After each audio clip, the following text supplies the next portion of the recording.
Welcome to the World of Wrestling Podcast. Here today to discuss about WWE Smackdown, April 24th, 2026 review. Ugh.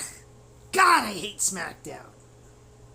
But World of Wrestling, just have a positive perspective. It's a good show. It's wrestling. It's wonderful. It's just the ice machine just saying, shut the fuck up. Anyway, guys, Smackdown tonight had some positive things. A little bit of positive things. Maybe. Danhausen, he was kind of cool. You know, he was stealing, breaking and entering into the Miz's house. Gee, I don't know. The Miz accidentally threw some chocolate powder shit all over Maurice. For whatever fucking crazy reason. I don't know why he thought that was a good idea when he could just call the cops. Kind of a smart move to make. But, hey, this is wrestling. It doesn't need to make logical sense. You know? Crazy. Woo! Holy fuck, man. Rhea Ripley has some issues with JC Jane. JC Jane with the Fatal Attraction or Fatal Influence, whatever the fuck they're called. They actually got involved in the show tonight in two different segments, may I add. They had Paige and Brie Bella, defend the women's tag team titles against Charlotte and Alexa Bliss. That didn't really turn out so well because that match ended really quickly. Charlotte and Alexa Bliss got their asses kicked by JC Jane and the Fatal Influence, or Fatal Attraction. I don't know what their names are, and nor do I give a shit. The only person I care about is JC Jane. I think she's a great wrestler. I watched her on TNA with the time that she held the TNA Women's Knockouts title, and she was great with that championship. But the other two broads, I don't give a shit about. They're not important. They'll probably be tag team wrestling level for the women's division that no one cares about anyway. What else happened on this? Fakakta show. That's a Jewish word for shit. Holy fuck. I tell you, folks, I don't know how you guys sit through this shit. I don't. I am only doing this because I have a YouTube channel. Maybe I ought to try to drift into something else with this YouTube channel. I don't know, but I love pro wrestling. But there is no way, and I mean no way in hell, WWE is ever getting back to being what they used to be. I'm sorry. It just ain't happening. It ain't gonna happen. This company is so fucking dead. There ain't no coming back from this shit. This show is dead in the water. There ain't nothing saving it. It is fucked. And I mean fucked. I can go over the matches with you guys, the promos and all that bullshit. Cody had a nice segment on the show, I'd have to say. Sorry about that. That was a video I was watching while I was watching Smackdown tonight. But anyway, point being is, the show was not good. I barely paid attention to Dynamite. I gotta go back and watch that again over this weekend and give you guys a review on it. But that show was not as insulting and as bad as this. This show was the bottom of the barrel shits. And it had some good stuff on it, I'm not gonna lie. There were some good things on here. But the majority of this was either meaningless or god-awful garbage. Honestly. So, let's get into it. Jacob Fatu, he came out, he was talking about how he has interest in the world title, and the Usos come out, Jay and Jimmy, are coming across like the fucking heels they were back in 2020. we got the bloodline back. Yes. This company is so inept to create a story, they have to go back to storylines that were made 5 years ago. 6 years ago. This is pathetic. Pathetic! The Usos basically telling him he needs to rethink it over, join the bloodline, don't wrestle him, it's going to take a lot to overcome. You're going to be facing, it's going to be a dogfight. He ain't going to just let you, sorry about that. He ain't going to let you just win this very easily. You're going to have to fight through him thick and thin, and they don't think he was ready for this match. They really don't.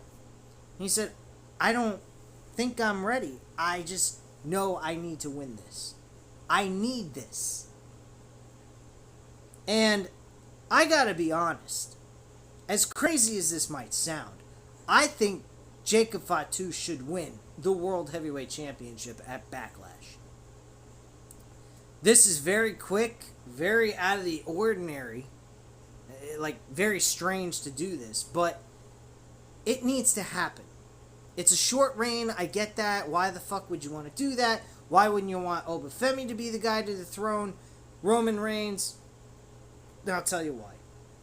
WWE needs a change. They need to show the audience that there are new faces that are going to be at the top of this card. Roman Reigns ain't it. Roman Reigns is a great attraction. To me, he could be the next Brock Lesnar for pro wrestling for right now, until he retires. He doesn't need to be here holding a world championship. Now, if he's willing to stick through the entire summer while he's carrying the world title, okay, he's got a valid reason to hold the title. But I really would like to see Jacob Fatu win this belt. Honestly. I really would. I would love to see this man become world champion. I think it would do him a lot of good to do so. And that's where I stand with this. He said nothing really important, Jacob Fatu. Then Solo Sikoa said, hey, you really could use us. You're going to need an army to beat Roman Reigns. Basically hyping him up like he's impossible to beat. Which technically kind of is true. He didn't really lose to anybody unless it was in that bloodline match. And just to me, and Solo is just trying to get him to be part of his group because probably wants him to be part of the group again, which to me makes absolutely no fucking sense at all for him to join that group. Being the fact that they kicked him out last year, giving us one of the worst SummerSlam matches of that weekend last year. You remember that steel cage, that god-awful steel cage match for the United States Championship that probably no one fucking remembers or wants to remember? Yeah, that. I think this company is so inept, it's not even funny. So yeah, we got all of that. Tama Tonga, he grabs the microphone, being the voice of reason, I guess, is why are we worried about Jacob Fatu joining our group when we should be more worried about trying to win championships? Wasn't that whole fucking goal for the team?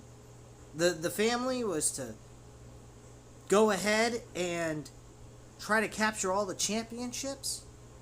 Not trying to bring back an old member that we kicked out last year? Like, what are we doing? Solo didn't really like that, as he didn't like it the last couple of weeks with Tama Tonga with the lantern, which, by the way, guess what? The Wyatt Six, we don't have to worry about the lantern anymore. The Wyatt Six got their lantern back, and then the boot out the fucking door with the lantern. Yay! Good job, guys! We loved you in your little storyline over a fucking lantern. Holy shit. What are we doing? I just don't get it. We got rid of the the Wyatt Six.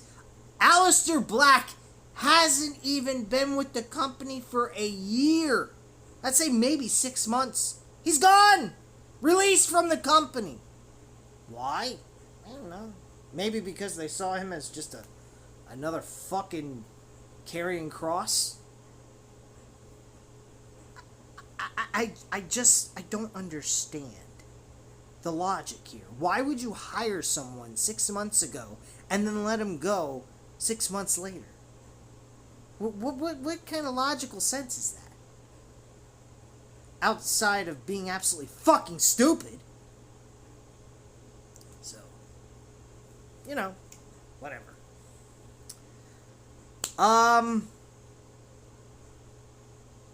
But anyway, Kathy Kelly talked to Julia and Kiana James, and Julia is angry that she wasn't on the WrestleMania card. Go talk to Carmelo Hayes. He should be angrier than you that you weren't on the WrestleMania card. And Kiana James apparently didn't do her job to help negotiate for her to get on the card, so that she can actually be able to defend her championship. I mean, doesn't really matter. You lost tonight. Good for you. Congratulations. You really fucking killed it out there, kid. You really fucking killed it. You fucking lost. Shut up, you fucking ice machine. But yeah. I don't know, man. This was just absolute fucking dog shit. Julia talking about her shit, and then she gets a match with Tiffany Stratton and Julia. This match was average at best. Match probably didn't even go but maybe 8 minutes. Not the same as a WrestleMania. Why didn't they just throw this on the WrestleMania Night 2 card? I mean, I don't understand. It would have fit perfectly. Every match was 8 to 10 minutes, maybe, if you were lucky. Some of them were below that.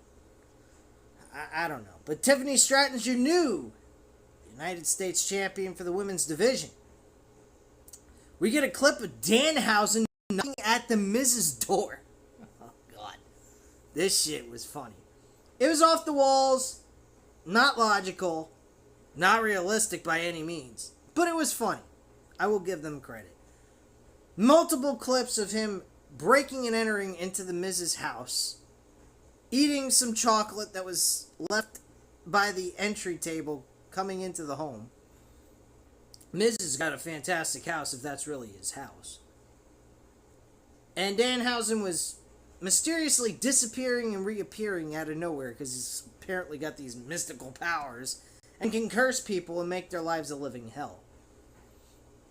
He pretty much drives the Miz completely off the walls. He's off the rails completely mentally. You could see that his eyes looked very, he had bags under his eyes. He looked very stressed out, very fucked up beyond belief. Probably needed a sedative or something, or smoke a joint, something to ease the tension. Ease the tension, baby. But point being, this whole thing was absolutely insane. I kind of thought of it like the Roadrunner and the Wild Coyote, where the Wild Coyote can never catch the Roadrunner. And that's kind of what Danhausen is to the Miz. And and basically, he's in his fucking pool. The Miz is telling him, get out of the damn pool. And he's like, and he starts walking, and he gets out of one pool and is in another, and he goes, I asked you to get out of my freaking pool. And he goes, I did get out of your pool. You have 2 pools. I got out of the one I was already in that you told me to get out of. He said, get out of my damn pool! And he jumped at him and leaped into the fucking water.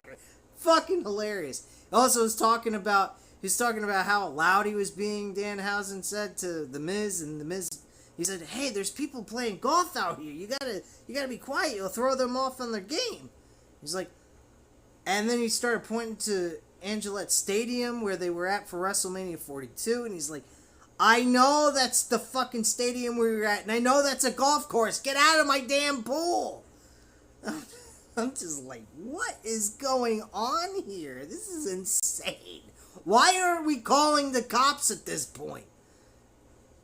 There's a guy that actually literally broke into a man's home in California recently, like a week or two ago, going off of a made-up wizard named character from some sort of anime cartoon show or some TV show or some shit, I don't know.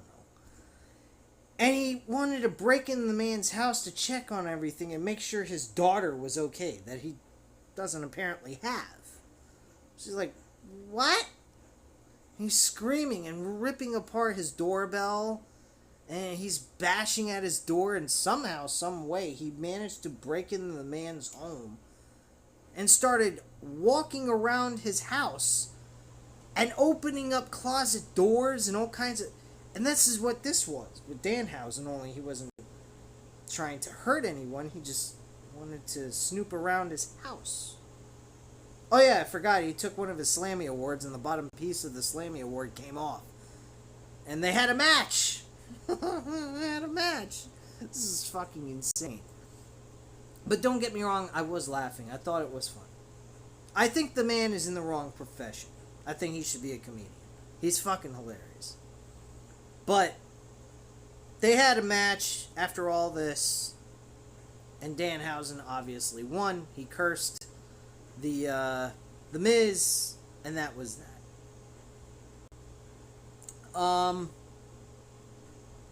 What else?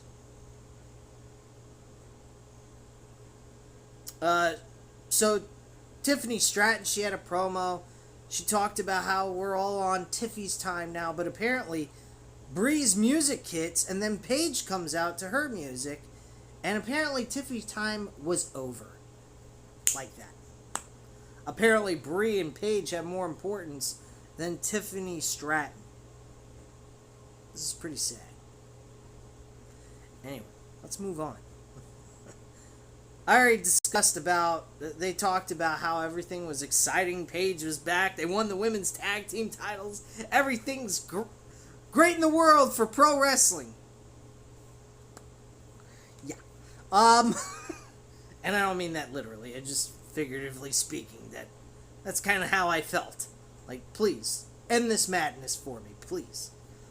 But yeah, Tiffany Stratton, Charlotte, and Alexa Bliss come out. They pretty much say, look, you know what?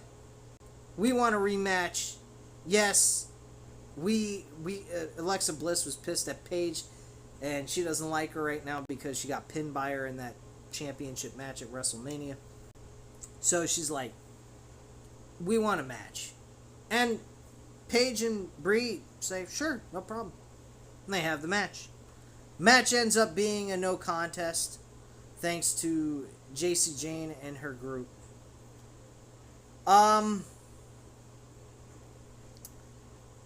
Cody has a promo. He says he wants to talk about how he left WrestleMania 42, and he does not mean as champion, bloodied, but bloodied, but still made the decision of making the long walk up the ramp. He made that decision because he feels it's the job as a WWE champion. The only superpower he might have is he always gets back up. Oh boy. I gotta admit, his promo in this was fire. He had a lot of fire in him. He wasn't like, oh, I respect you and I love you and all this fucking stupid shit. Can we get some fucking attitude? I swear, Cody Rhodes in AEW was not going, I love you, I respect you, and all this bullshit. Yeah, he had some admiration for the other baby faces and all that, but he wasn't like, looking like some clown. He wasn't always getting his ass kicked either. He also kicked somebody's ass and won.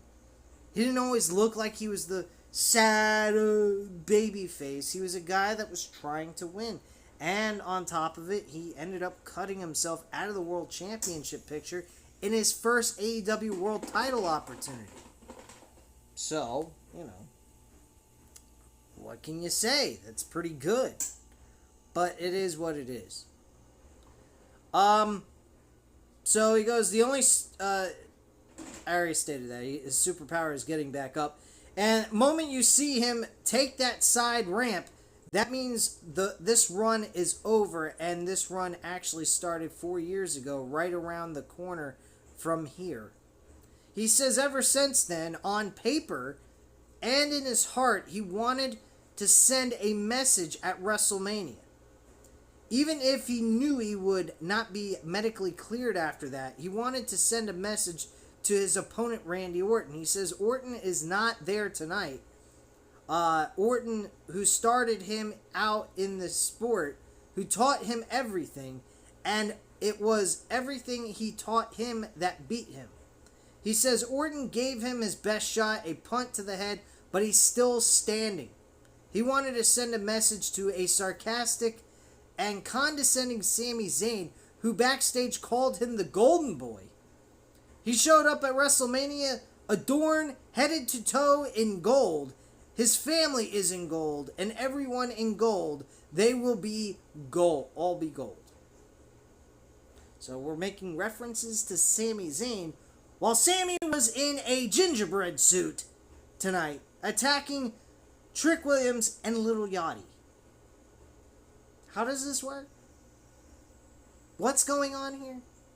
I'm scratching my head trying to figure this out. Are we implementing the idea of a Sami Zayn versus Cody Rhodes match down the line in this run until CM Punk and Cody have their match? Is that what we're doing? Oh, God help us all. Like, what the fuck are we doing, man?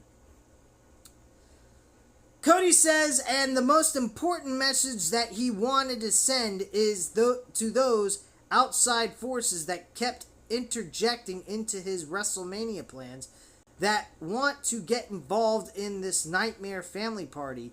He says they are 0-3. Send your best, count your money, and mind your damn business. He says this is the first man holding the richest prize in the sport, and he is not the hunter. It's easy to find him. If you're on NXT, Raw, or SmackDown, he is easy to find, but hard to beat. And Cody's promo is over. Okay. What the fuck you do? We cut backstage, and Solo's with the MFTs, but without Tama Tonga. And Solo says he wants JC Mateo and Tama Tonga to get the tag team titles and bring it to the family. He tells them not to let the family down, and Tonga Loa asks him about Jacob, and Solo tells him not to worry about Jacob. He will teach him a lesson that without them. And Fatu can't beat Roman. So nobody can beat Roman, but let's bow down to Roman and acknowledge him. Sure. Tag team titles were on the line. Damian Priest and R-Truth. Why they're a tag team, nobody fucking knows. JC Mateo and Tama Tonga get an opportunity for these tag team titles. This tag team division is a fucking joke on Raw. Same as SmackDown. This sucks. Did not even barely pay attention.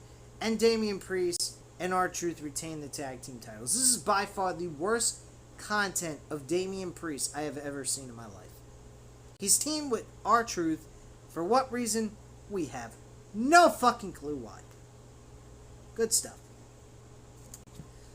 Anyway, we move on. We see a clip of earlier in the week where Danhausen, I already talked about this. He steals the kid's bike and yada yada yada. Trick Williams and Lil Yachty, they make their way out to the ring. He's cutting a promo, and then he's attacked by fucking whatchamacallit. I'm not even gonna get into the promo. The promo was generic. It wasn't even that big of a fucking deal. And Trick is attacked by Sami Zayn in the gingerbread suit. God almighty. So, and the fans were booing Sami Zayn. So this was absolutely hilarious. And He did a gingerbread haluva kick. Yeah, that's what Wade Barrett was calling it tonight. Anyway, Royce Keys is backstage with Andre the Giant trophy. That is basically Danhausen's curse to anyone that wins that thing. In comes Kathy Kelly and he tells her he is just getting started. In comes Solo Sikoa, who's trying to recruit Royce Keys. What are we getting at? Royce Keys, Solo Sikoa program? A rivalry between these two out of recruitment? I don't quite understand the mentality here, but okay. And you're having a match with Jacob Fatu in the main event of Smackdown tonight, and you're worried about fucking Royce Keys. Huh? Okay, whatever. Danhausen The Miz. Joke match. Danhausen wins thanks to the curse. And a bunch of fucking fireworks cross over like they're doing the DX. And hits both Kit Wilson and The Miz in the eyes. And Danhausen does the oh so devastating roll up for the 1-2-3. Great stuff. After the match, Miz and Danhausen are in the ring, and Danhausen throws something in, smoke pops out, but Danhausen stays in the ring. I don't know what the hell that was about. Miz chases Danhausen, and Danhausen rolls under the ring, and Miz follows him. Miz comes out and jumps over Kit Wilson, but Miz trips onto Kit Wilson, and Danhausen gets the Danhausen mobile and drives away. Following that, I had a video package of Blake Monroe coming to SmackDown. Wow. Amazing stuff. Let me tell you. Amazing stuff. Jesus Christ. God help us all. Rhea Ripley. She comes out. She tells the fans that Mommy is finally champion again. Oh my. Oh, what we couldn't do without Rhea Ripley being a women's champion. What would we do with ourselves? Holy fuck, man. JC Jane, though, interrupts this entire promo with Fatal Influence. Absolutely love JC Jane. She was playing that crowd like a fucking fiddle, and they reacted perfectly to her heel gimmick. Love it. JC Jane was one of the best things on this show tonight. I enjoyed her work. I think she was really good. And I think what she did to get that crowd interested in her as a heel, mwah, absolutely fucking good. That was fucking beautiful. She did amazing work here. And you have to love her work as a heel here.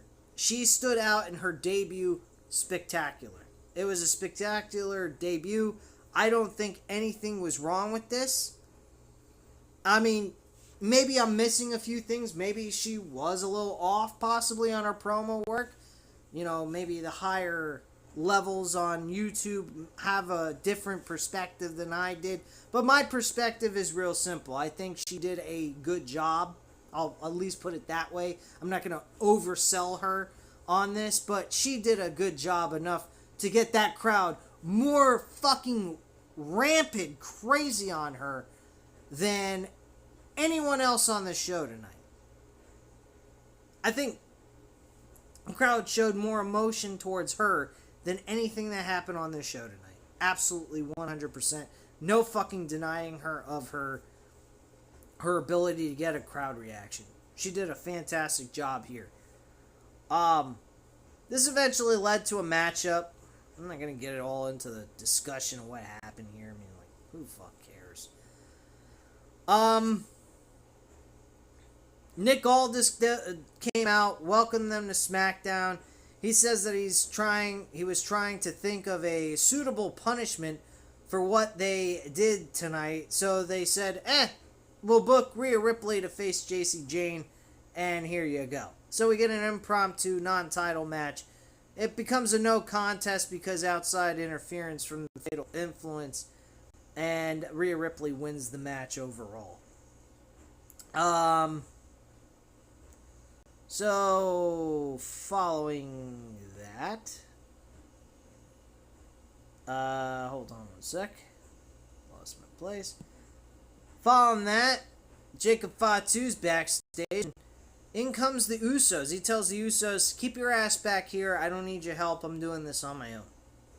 Jacob Fatu is strongly to wanting to just do this shit on his own. Now, I gotta tell you, he's gonna need a little help from his friends. Or, in his case, a little help from his family. Unless he's got some people we don't know about that he's gonna bring into this picture here. Where he could eventually end up winning the world title.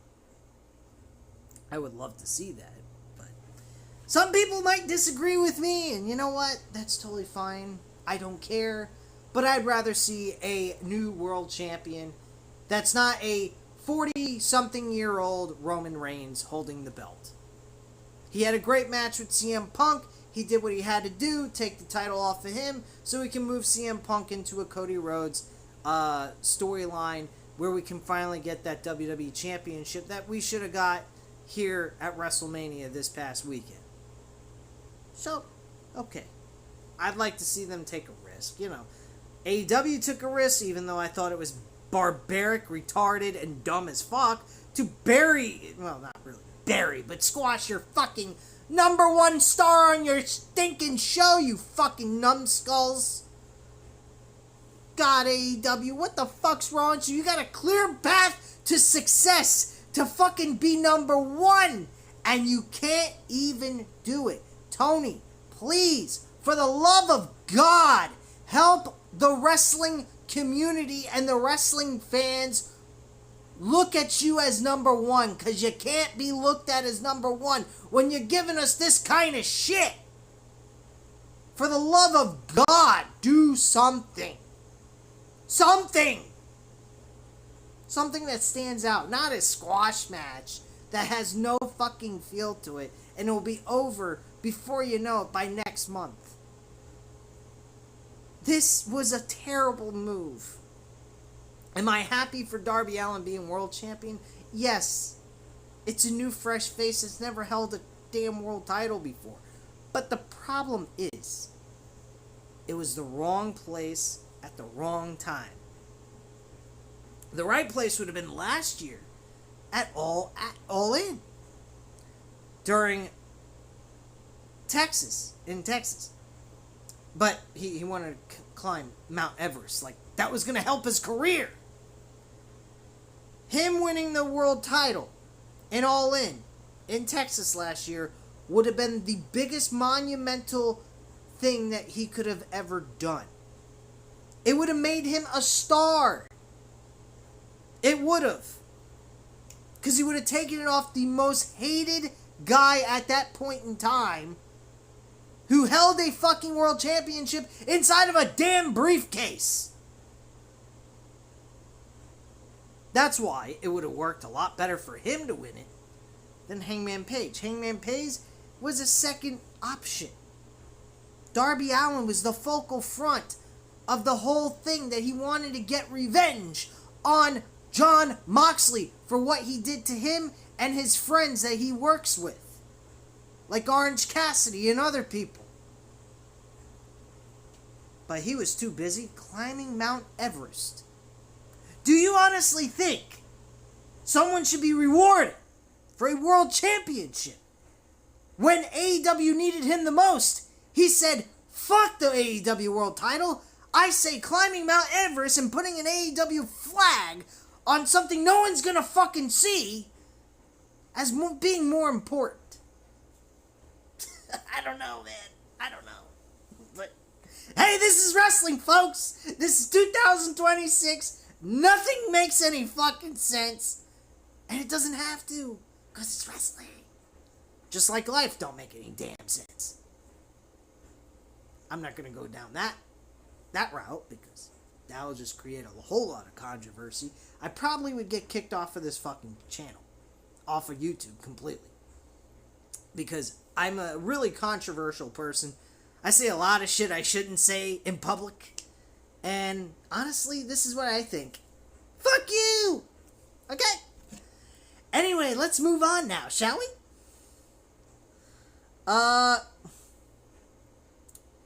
So Charlotte Flair and Alexa Bliss are in the training room recuperating from the attack from the Fatal Influence, and Rhea Ripley joins in. She asks Flair if they have a problem, and Bliss says they do. It's Fatal Influence.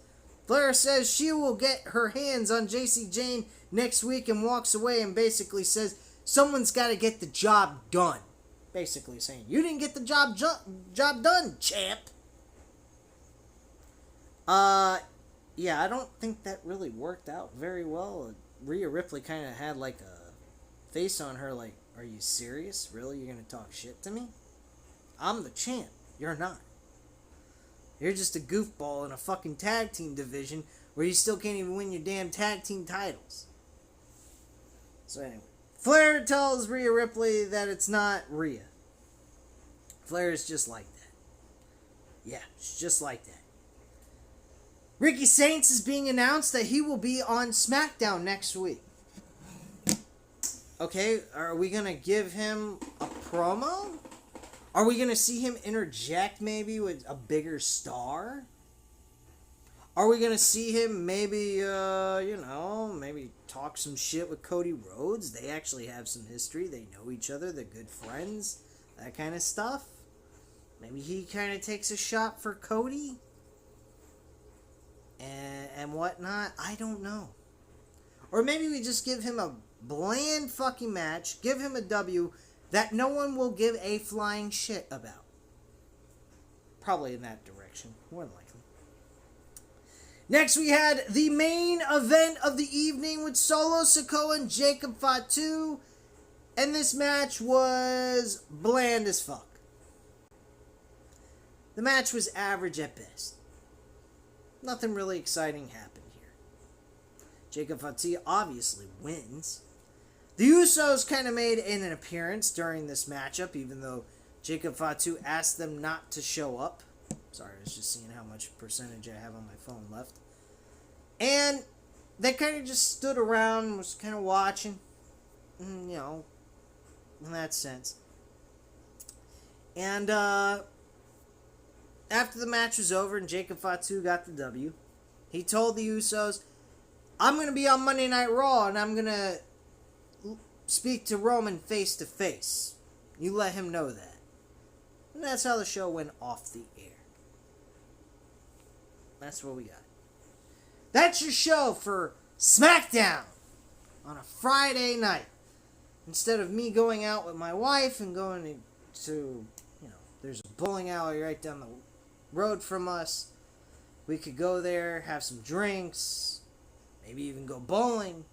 I'm sitting here on a Friday night with you guys, cutting a video about my thoughts on SmackDown, and they are delivering absolutely fucking nothing. This is sad. I don't think WWE is ever going to be the same. They haven't been the same in over 15 fucking years. Since 2010, they have been an absolute pathetic show. And they give me no hope for their promotion. So, all I have to say is, please, Tony, TK, brother, I love your enthusiasm. I love the fact that you love pro wrestling. I do too. Do something about it! Make it fucking good. Stop having your guys go on the shows and kill themselves week after week after week after week. Try to tone down the hard-hitting, strong-style wrestling that I know you got from fucking New Japan Pro Wrestling. And use that for the pay-per-view shows. The ones that you make us sit through for 4 to 5 hours every fucking month? Almost? Yeah. Let's focus on delivering strong, hard stories. Stories that will get us seriously enthused. if you're having a hard time doing that, call someone that knows what the fuck they're doing. Hell, if I was you, I'd call Vince Russo. He knows how to conduct a fucking show. He knows how to write. And honestly, as much as he says he can't stand wrestling, I don't believe that. I think he loves pro wrestling, or he wouldn't cover it on his fucking podcast.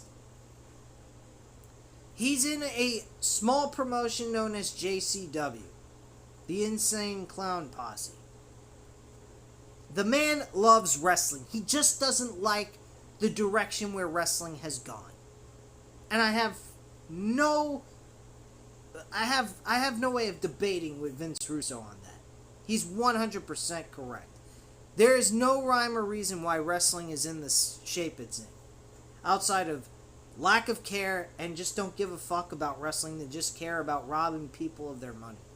While not delivering a good product for them to earn the right to say, hey, here's my money, I'm giving it to you.